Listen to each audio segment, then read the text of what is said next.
Today we announce criminal charges against the conspiracy of Russian military intelligence officers who stand accused of conducting the most disruptive and destructive series of computer attacks ever attributed to a single group.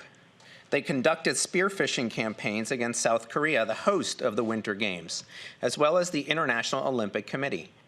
The conspirators also supported hack and leak operations in the days leading up to the 2017 French elections.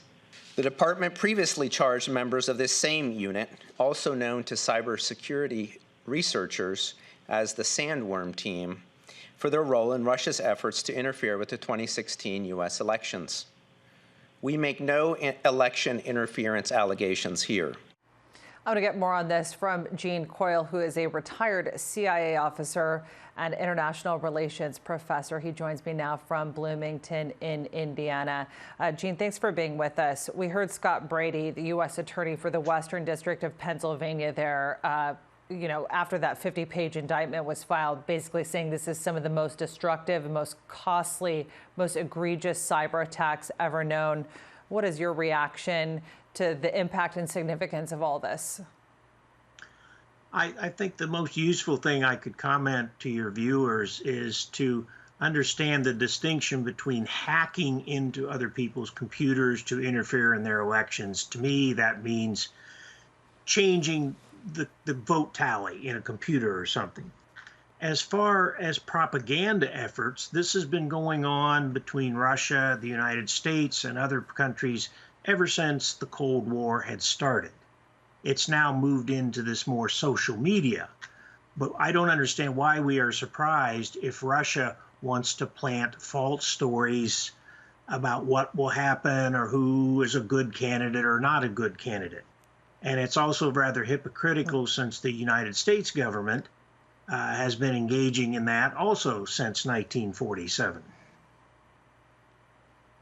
Right. What are the implications of knowing that, as you mentioned, it's something that is not just exclusive to Russia, but in terms of the impact on the U.S. right now, particularly at a time the indictment did not charge these defendants in connection with interference in the American elections, but that is certainly a concern here in the 2020 election campaign season, with just a couple weeks to go before the November vote. Well, again, the Russian intelligence services, the military service, the GRU in particular, if it is putting out false stories, pretending to be imaginary people on social media, this goes on in the world. Is this really going to change the results of an election? I don't think so. And I think a lot of people who make a big deal out of that are doing so for their own political motivations, not a concern about American national security. What is the plight of these attackers, and what's the likely predicted response we'll see from the Kremlin on this? Well, obviously, these 6 gentlemen will never wind up in a U.S. courtroom facing any charges. They will simply stay within Russia. The Kremlin will say this is all just silly propaganda. I am not a lawyer, but I do have to wonder, how is it that we can charge someone under U.S. law for messing with computer results in South Korea or in the Netherlands?